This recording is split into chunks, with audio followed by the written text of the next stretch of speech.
এই মাছ সমুদ্রে দেখা গেলেই নাকি সুনামি আসে। জাপানিদের বিশ্বাস এই মাছ সমুদ্রে দেখা দিলেই প্রাকৃতিক দুর্যোগ আসবেই। সরু ফিতের মতো সমুদ্রে ওটাকে আদৌ কোনো মাছ নাকি অন্য কোনো ভয়ঙ্কর জীব যারা ভবিষ্যৎ দেখতে পারে? নাম ওরফিশ। জাপানের মানুষ মনে করে এরা সমুদ্রের ভগবানের দূত। এই মাছ সমুদ্রের তলদেশ থেকে বয়ে আনে ধ্বংসের বার্তা, এমনই মনে করেন জাপানিরা। আর তার কারণ, বিধ্বংসী সুনামির আগে সেবার এই মাছই সমুদ্র থেকে ডাঙায় উঠে এসেছিল।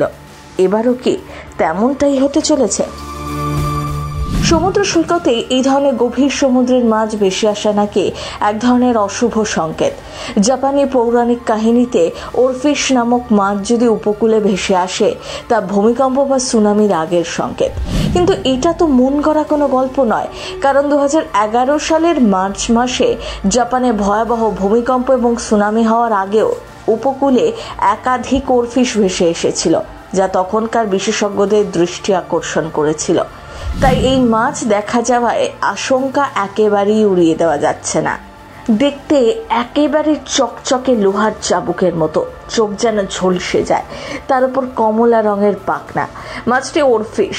এই ওরফিশ মাছ এক ধরনের রূপোলি রঙের ছিপছিপে মাছ, এতটাই পাতলা যে মনে হবে কি একটা সাই বেগে চলে গেল। এটি সাধারণত গভীর সমুদ্রের অঞ্চলেই বসবাস করে। সূর্যের আলো যেখানে পৌঁছতে পারে না সেটাই এদের বাসযোগ্য।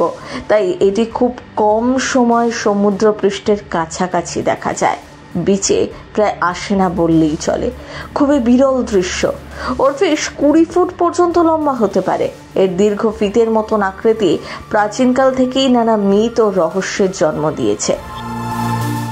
ওপরের দিকে উঠে আসলে বিশেষজ্ঞরা মনে করেন সমুদ্রের তলায় এমন কিছু হচ্ছে যা সহ্য করতে পারছে না এই মাছগুলো জীবিত অবস্থায় খুবই কম দেখা যায় সমুদ্রের পাড়ে আসতে, কারণ বড় ধরনের বিপদে পড়লেই শুধু এগুলো তাদের জায়গা ছেড়ে ওপরের দিকে চলে আসে।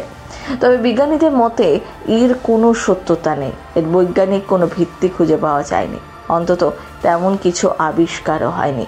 কিন্তু সম্ভাবনা যে একেবারেই নেই তাও জোর দিয়ে বলা সম্ভব নয়।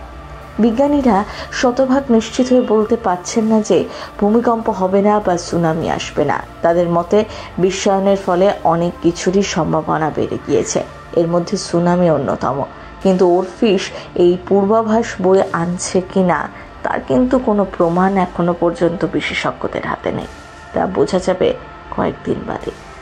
প্রথম বাংলা ব্যুরো।